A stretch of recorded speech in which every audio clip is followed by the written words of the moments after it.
सियाराम। स्वागत है आपका आपके अपने चैनल पर। आज गुप्त नवरात्रि का चौथा दिन है। आज भक्त माँ भुवनेश्वरी की पूजा अर्चना करेंगे। माँ भुवनेश्वरी को संसार भर के यश और ऐश्वर्य की देवी माना जाता है। भुवनेश्वरी आदि शक्ति का पंचम स्वरूप है। इसी रूप में माँ ने त्रिदेवों को दर्शन दिए थे। माँ भुवनेश्वरी को 10 महाविद्याओं में चौथा स्थान प्राप्त है। पौराणिक मान्यता के अनुसार माँ भुवनेश्वरी की संपूर्ण जगत का पालन पोषण करती है। उन्हें जगत धात्री भी कहा जाता है। माँ भुवनेश्वरी 14 भुवनों की स्वामिनी है। माँ को भगवान शिव की सखी माना गया है।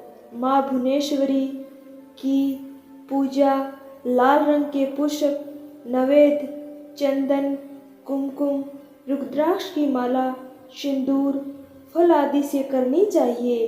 पूजा के बाद कथा का पाठ अवश्य करना चाहिए। तो चलिए शुरू करते हैं माँ भुवनेश्वरी की कथा। पौराणिक कथा के अनुसार काल की शुरुआत में ब्रह्मा, विष्णु और रुद्र जगत की रचना प्रारंभ कर रहे थे। एक उड़ता हुआ रथ उनके सामने आया और एक आवाज उन्हें रथ में बैठने का आदेश दिया। जैसे ही त्रिदेव रथ में बैठे, यह मन की गति से उड़ने लगा और उन्हें एक अजीब से स्थान पर ले गया। यह स्थान असल में रत्नों का द्वीप था, जिसके चारों तरफ अमृत का सागर और मनमोहक आकर्षण जंगल थे।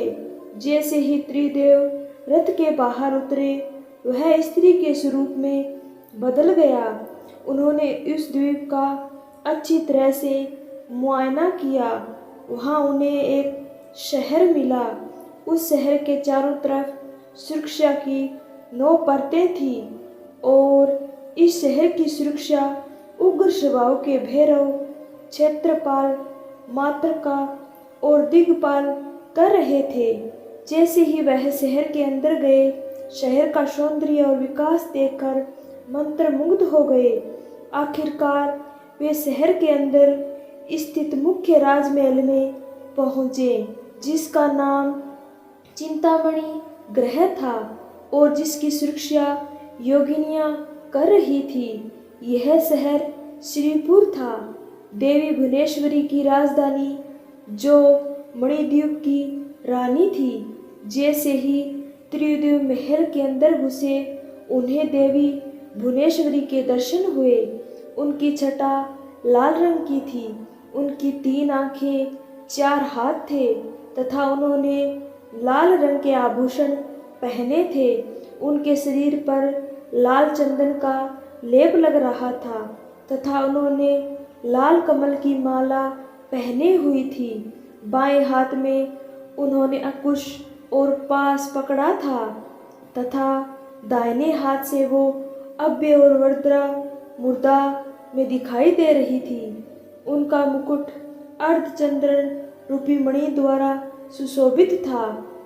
वह त्र्यंबक भैरव की बाएं गोद में बैठी थी, जो श्वेत वर्ण के थे। उन्होंने श्वेत वस्त्र पहने थे। उनके बाल उलझे हुए थे तथा उनके सर के ऊपर भी अर्धचंद्र एवं गंगा नदी थी। उनके 5 चेहरे थे तथा हर एक चेहरे में 3 आँखें थी।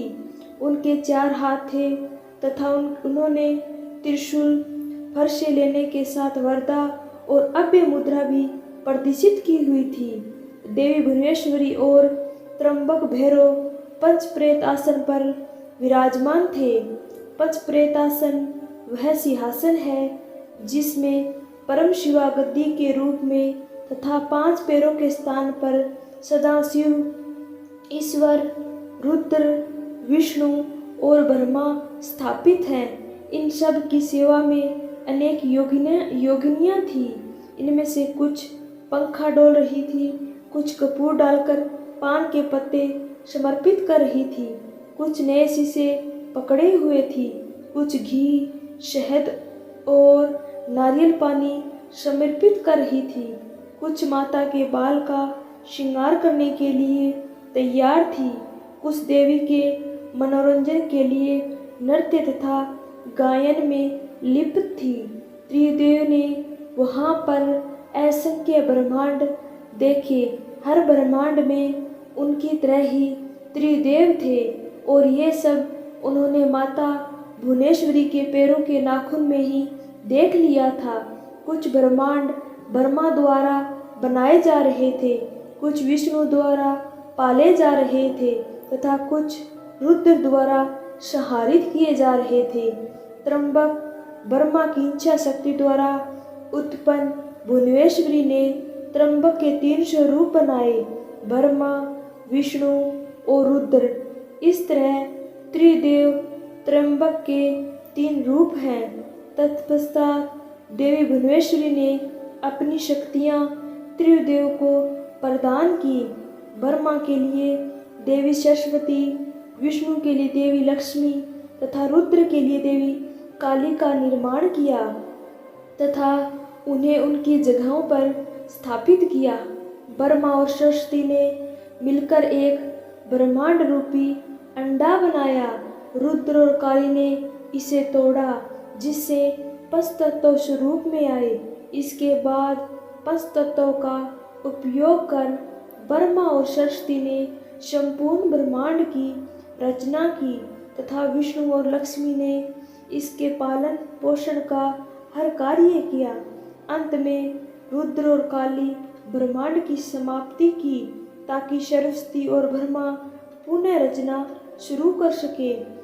बोलिए जय माँ भुवनेश्वरी देवी की। अगर आपको हमारी कथा अच्छी लगी हो तो कमेंट बॉक्स में जय माँ भुवनेश्वरी अवश्य लिखें और यदि चैनल पे नए हैं तो चैनल को सब्सक्राइब कर लें ताकि इसी प्रकार हम आपके लिए नई नई कथाएं लेकर आते रहें। धन्यवाद।